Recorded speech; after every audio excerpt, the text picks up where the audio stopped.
The lacrosse team was in action on Wednesday night when they traveled to Montreal to take on McGill in the highly anticipated rematch. McGill got their revenge, winning by a score of 10-7. The lacrosse team was back in action over the weekend, hosting Ottawa and Carleton on Saturday and Sunday respectively. The Gators won both games with scores of 7-6 over Ottawa and 22-4 over Carleton on Senior Day.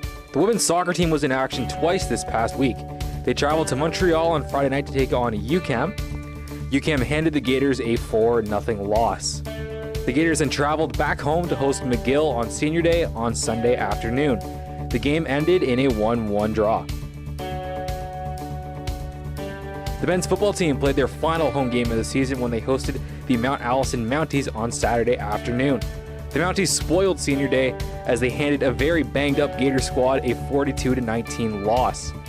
Connor McKee stepped in as quarterback after Stephen Casey went down with an injury and completed 9 of 13 passes for 175 yards and 1 touchdown before going down with an injury himself.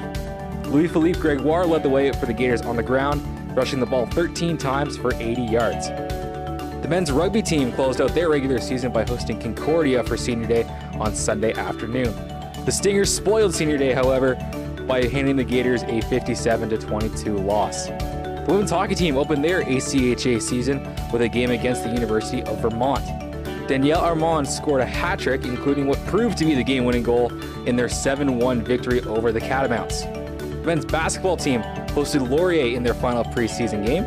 It was another tough game for the Gators that they dropped by a final score of 106-92. The women's basketball team traveled to Ottawa to play in the Carleton Exhibition Tournament. They played games against Carleton, Ottawa, and the University of Northern British Columbia.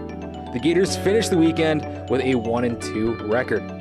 In a special ceremony this week, Francis Belfoy, Ian Breck, Paul Connery, and Tommy Europe were enshrined into the Bishop's RBC Wall of Distinction. Danielle Armand of the women's hockey team and Cam Bateman of the lacrosse team were named this week's Provigo Robert Laffont Bishop's Athletes of the Week. This week for the Gators, on Friday, the women's soccer team is in action as they travel to Sherbrooke. On Saturday, the football team travels to St. FX. That game will go at 2 p.m. The lacrosse team will travel to Peterborough, Ontario to take on the Trent Excalibur in a Kufla East playoff game with a trip to the Piscataway Cup on the line. On Sunday, the women's soccer team travels to Montreal to take on the Carabins at 1 p.m. Men's rugby team will be hosting Sherbrooke in an RSEQ quarterfinal at 2:15 on Coulter Field.